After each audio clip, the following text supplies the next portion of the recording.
Perkenalkan, nama saya Alwan Alfain dari kelas A, NIM saya 19104163 140.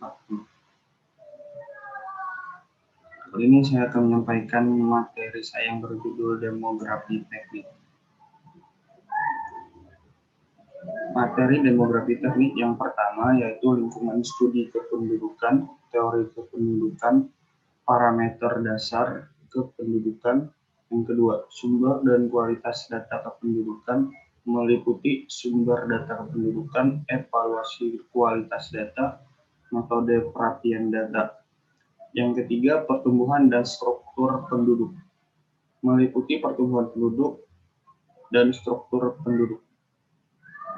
Yang keempat, faktor penentu perubahan penduduk, meliputi parameter fertilitas, parameter mortalitas, parameter migrasi, dan urbanisasi. Yang kelima, kesempatan kerja dan produktivitas, meliputi penduduk dan angkatan kerja, pengangguran dan kesempatan kerja, upah dan produktivitas kerja. Yang keenam, kualitas penduduk, meliputi perkembangan pembangunan manusia dan gender, kemiskinan dan kesejahteraan. Yang ketujuh, proyeksi penduduk, meliputi parameter penduduk, perencanaan dan kebijakan kependudukan. Yang kedelapan, penduduk dan daya dukung lingkungan, meliputi konsep pengukuran dan konsep daya dukung. Tekanan penduduk terhadap lahan. Yang kesembilan, perencanaan dan kebijakan kependudukan, meliputi perencanaan kependudukan dan kebijakan kependudukan.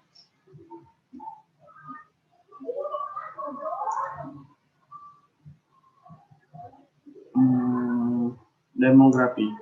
Demografi merupakan istilah yang berasal dari bahasa Yunani, yaitu demos yang berarti rakyat atau penduduk dan graphein yang berarti menggambarkan atau menulis.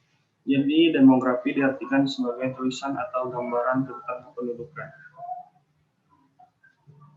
Achille Goulart tahun 1955 merupakan orang yang pertama kali menggunakan istilah demografi dalam karyanya yang berjudul Elements de Statistique Humaine or Demography Compare atau Elements of Human Statistics or Comparative Demography.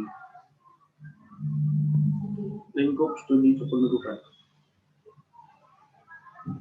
David E. Plant dan Peter A. Rogerson tahun 1994 menjelaskan bahwa studi kependudukan menyangkut banyak aspek di bidang demografi, geografi, perencanaan, ekonomi, sosiologi, matematika, dan ekologi. Aspek-aspek tersebut berhubungan dengan jumlah pertumbuhan dan perubahan struktur penduduk. Menurut James T. Fawcett pada tahun 1984 menegaskan bahwa studi pendudukan mempunyai kaitan dengan banyak disiplin akademis dan minat profesional. Studi kependudukan merupakan salah satu ilmu multidisiplin. Manfaat demografi dalam gambaran penduduk. Yang pertama, pembuatan kebijakan, yaitu pembuatan kebijakan baik di kalangan pemerintah maupun non-pemerintah. Yang kedua, dunia politik mengestimasi jumlah pemilihan suara dalam pemilihan umum. Yang ketiga, sosial dan ekonomi penduduk, yaitu angka harapan hidup, rata-rata lama hidup, dan untuk peningkatan standar hidup. Yang keempat, sektor industri, yaitu perusahaan yang memproduksi kebutuhan anak-anak seperti pakaian, susu, dan mainan. Distribusi umur, persebaran wilayah, dan komposisi jenis kelamin untuk perencanaan tingkat produksi. Yang kelima, ketenaga kerjaan. Persentase menurut bidang pekerjaan utama, yaitu pertanian, industri, dan jasa. Status pekerjaan, yaitu formal dan non-formal. Jenis kegiatan, bekerja, sekolah, atau mencari pekerjaan. Secara singkat, ilmu demografi sangat bermanfaat untuk yang pertama mempelajari kuantitas, komposisi, dan distribusi penduduk dalam suatu daerah tertentu serta perubahan-perubahannya. Yang kedua, menjelaskan pertumbuhan masa lampau dan mengestimasi pertumbuhan penduduk pada masa mendatang. Yang ketiga, mengembangkan hubungan sebab antara perkembangan penduduk dan bermacam-macam aspek pembangunan sosial, ekonomi, budaya, politik, lingkungan, dan keamanan. Yang keempat, mempelajari dan mengantisipasi kemungkinan konsekuensi pertumbuhan penduduk pada masa mendatang. Definisi demografi. Menurut para ahli, yaitu Johan Smith tahun 1762 dalam Iskandar 1992 berpendapat bahwa demografi adalah ilmu yang mempelajari hukum Tuhan yang berhubungan dengan perubahan-perubahan pada umat manusia yang terlihat dari jumlah kelahiran, kematian, dan pertumbuhannya.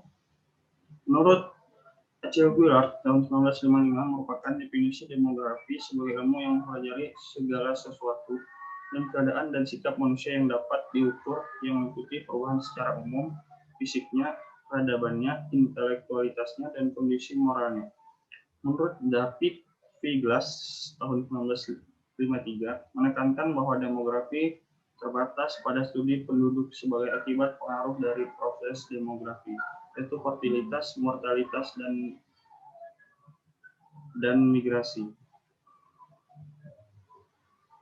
Menurut United Nations tahun 1958 dan International Union for the Science Study of Population atau IUSSP tahun 1982 mendefinisikan demografi sebagai studi ilmiah masalah penduduk yang berkaitan dengan jumlah, struktur, serta pertumbuhannya.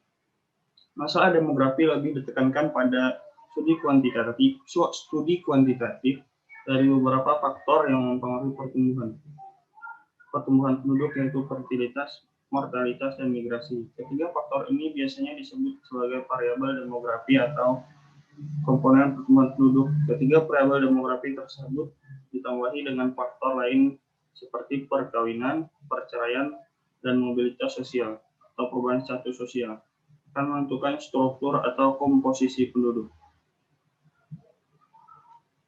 Menurut Philip M. Hauser dan Otis Dudley Duncan tahun 1959 berpendapat bahwa demografi merupakan ilmu yang mempelajari jumlah, persebaran teritorial, komposisi penduduk, serta perubahannya dan sebab-sebab perubahan tersebut. Menurut Donald J. Bogu tahun 1969 mendefinisikan demografi sebagai ilmu yang mempelajari secara statistik dan matematik jumlah, komposisi, distribusi penduduk, dan perubahan-perubahannya sebagai akibat bekerjanya komponen pertumbuhan penduduk, yaitu kelahiran atau fertilitas, kematian atau mortalitas, perkawinan, migrasi, dan mobilitas sosial. Dan menurut ahli lainnya yaitu George W. Barclay tahun 1970 mendefinisikan demografi sebagai ilmu yang memberikan gambaran secara statistik tentang penduduk. Demografi mempelajari perilaku penduduk secara menyeluruh, bukan perorangan. Menurut Andi Tomo dan Samosir tahun 2010, demografi merupakan suatu alat untuk mempelajari perubahan-perubahan kependudukan dengan memanfaatkan data dan statistik kependudukan serta perhitungan secara matematis dan statistik dari data-data penduduk, terutama mengenai perubahan jumlah, persebaran, dan komposisi atau strukturnya. Perubahan-perubahan tersebut dipengaruhi oleh perubahan pada komponen-komponen utama pertumbuhan penduduk, yaitu fertilitas, mortalitas, dan migrasi, yang pada gilirannya menyebabkan perubahan pada jumlah, struktur, dan persebaran penduduk. Jadi definisi demografi secara umum adalah suatu cabang ilmu yang mempelajari jumlah, persebaran wilayah, dan komposisi penduduk. Terdapat 5 komponen utama dalam demografi, yaitu kelahiran atau fertilitas, kematian atau mortalitas, migrasi, perkawinan, dan mobilitas. Sejarah dan perkembangan demografi. John Brown tahun 1920 sampai 1674, pelopor dalam bidang pencatatan statistik penduduk. Bukunya menuliskan analisis mortalitas dan selebihnya mengenai fertilitas, migrasi, perumahan, data keluarga, perbedaan antara kota dan negara, dan jumlah penduduk laki-laki yang berada pada kelompok umur militer. Data yang digunakan dalam analisis kematian dan kelahiran tersebut bersumber dari catatan kematian, The Bills of Mortality, yang diterbitkan secara berkala oleh petugas gereja setiap minggu. Dari hasil penelitiannya itu, Brown mencetuskan hukum-hukum pertumbuhan penduduk. John Gron juga dikenal pula sebagai bapak demografi. Dalam studinya, Gron memperoleh banyak dorongan dari William Petty, seorang ahli statistik. Karya Petty, Political Arithmetic, tahun 1690, berpengaruh besar terhadap perkembangannya demografi. Yang kedua, William Petty tahun 1923 sampai 1687.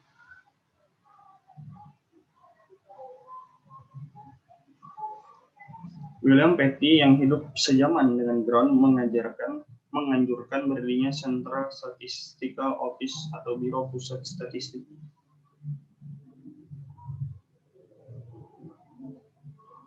Yang ketiga, Edmund Halley tahun 1656 sampai 1742.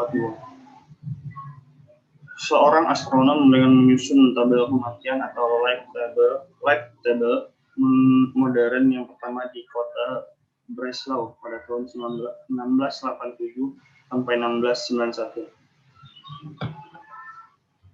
Dinamika pendudukan. Yang pertama, pertumbuhan penduduk diakibatkan oleh 3 komponen demografi, yaitu fertilitas, mortalitas, dan migrasi, atau masuk immigration dan keluar outmigrasi. Yang kedua, selisih antara fertilitas dan mortalitas disebut perubahan reproduksi atau reproductive change atau pertumbuhan alamiah natural growth. Selisih antara migrasi masuk dan migrasi keluar disebut migrasi neto atau net migration. Yang keempat, jadi pertumbuhan penduduk dipengaruhi oleh pertumbuhan alamiah dan migrasi neto. Variabel demografi dan non-demografi. Yang pertama, jumlah penduduk, pertumbuhan penduduk, dan perubahan struktur penduduk.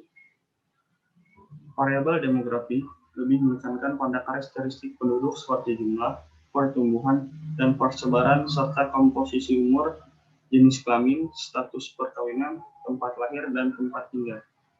Variabel non-demografi antara lain antropologi, kesehatan, sosiologi, geografi, ekonomi, sejarah, dan humaniora, biologi atau reproduksi dan lingkungan.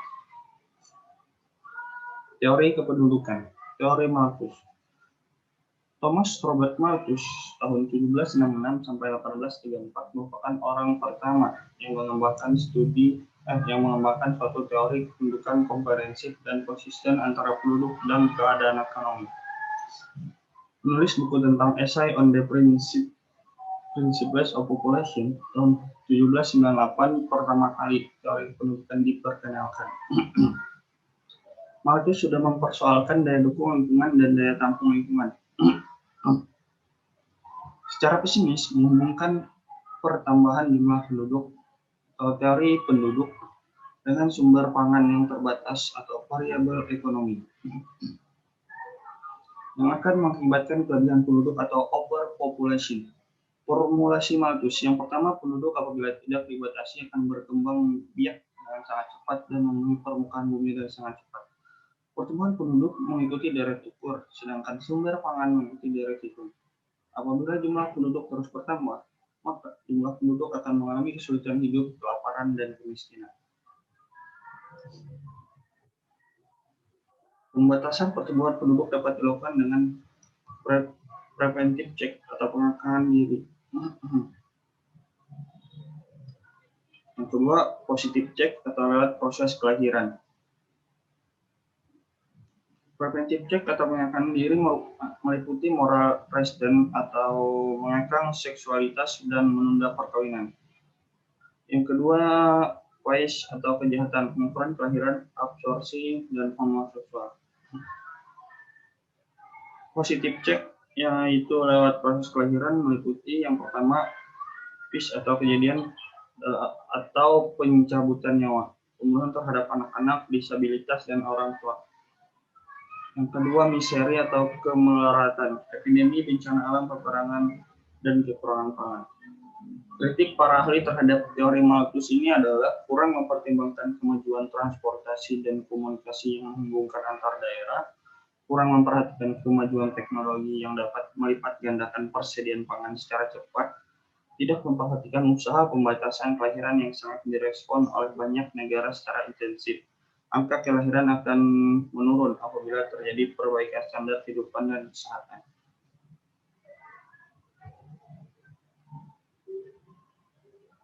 Yang kedua yaitu neo-Malthusian. Merupakan pengikut Malthus tetapi lebih radikal. Aliran ini menganjurkan untuk mengurangi jumlah penduduk dengan menggunakan cara-cara preventif check, yaitu menggunakan alat kontrasepsi. Tahun 1871, Hirsch menulis buku The Population Bomb, kemudian direvisi menjadi The Population Explosion, yang berisi: yang pertama, sudah terlalu banyak manusia di bumi ini. Yang kedua, keadaan bahan makanan sangat terbatas. Yang ketiga, lingkungan rusak sebab populasi manusia meningkat. Oleh Meadow tahun 1972, analisisnya dilengkapi buku The Limit to Growth yang menghubungkan antara variabel lingkungan penduduk, produksi pertanian, produksi industri, dan sumber daya alam, dan populasi. Malapetaka tidak dapat dihindari manusia yang menunggu dengan membatasi pertumbuhan sambil mengelola alam dengan baik. Kritik terhadap Meadow tidak mencantumkan variabel sosial budaya.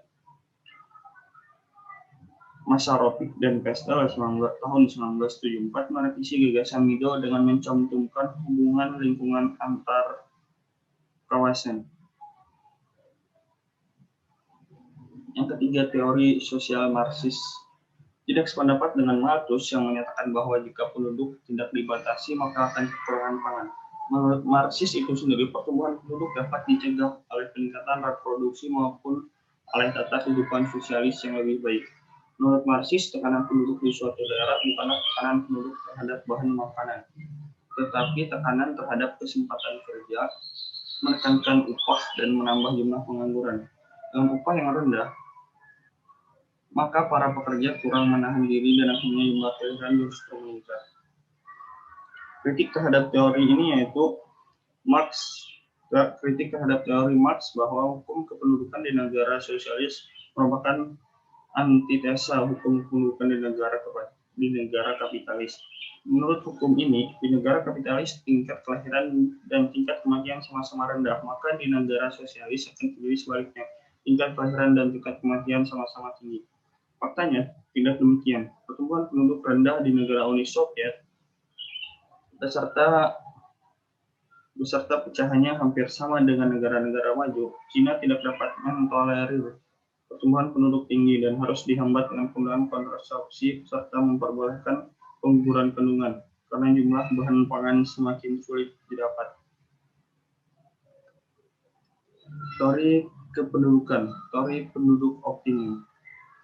Asumsi dasar teori penduduk optimum terletak pada hubungan antara jumlah penduduk dengan sumber daya yang ada.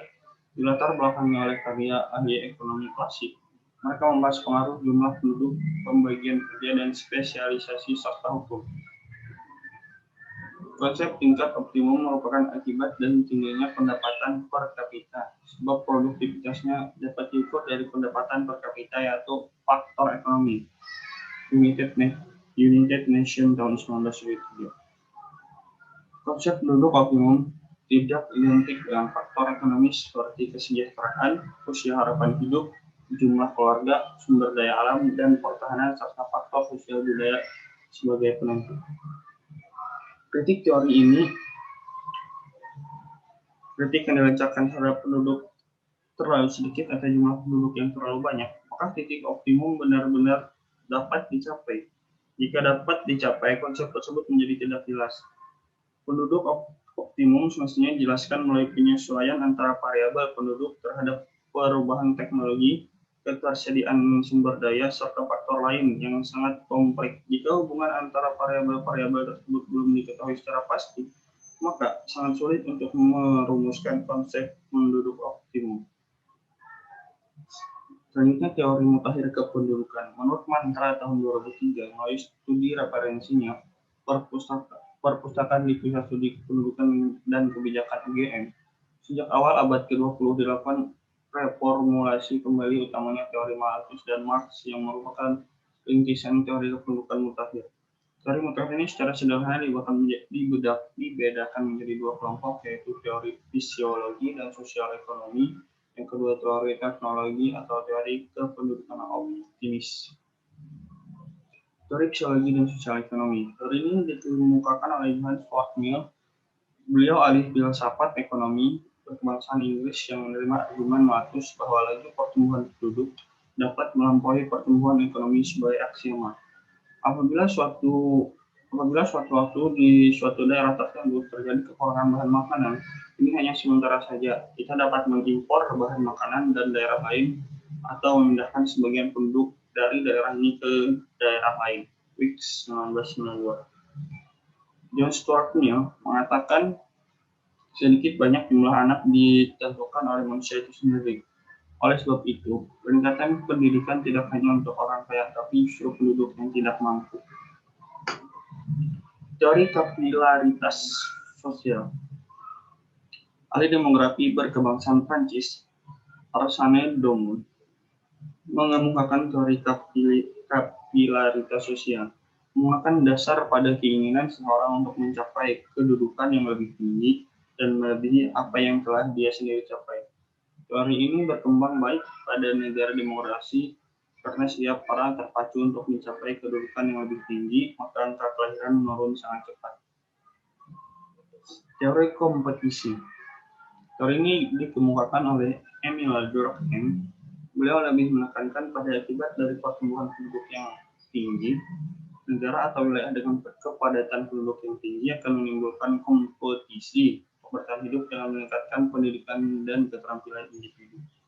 Di masyarakat kota nampak jelas pada pola kehidupan yang kompleks untuk menghindari berbagai masalah kehidupan di perkotaan seperti masyarakat, industri, dan jasa kemasyarakatan. Kesejahteraan dapat dicapai bila mana individu mempunyai keahlian dan pendidikan yang cukup. United Nations tahun 1973 dan Wicks tahun 1992. Yang terakhir yaitu teori fisiologi.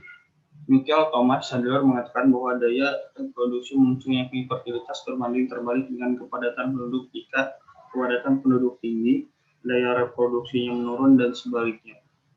William Thomson meragukan aksioma tersebut karena di negara India dan Cina kepadatan penduduknya sangat tinggi, tapi pertumbuhan penduduknya tinggi pula. Tingkat kesuburan yang tinggi dapat pula menyebabkan angka fertilitas rendah karena pengguna kontrasepsi. Wicks tahun 1992. Teori fisiologi dan Doubleday, yakni daya reproduksi penduduk berbanding terbalik dengan ketersediaan bahan makanan. Sekian dari saya, Alon Alfain. Lebih kurangnya mohon dimaafkan. Wassalamualaikum.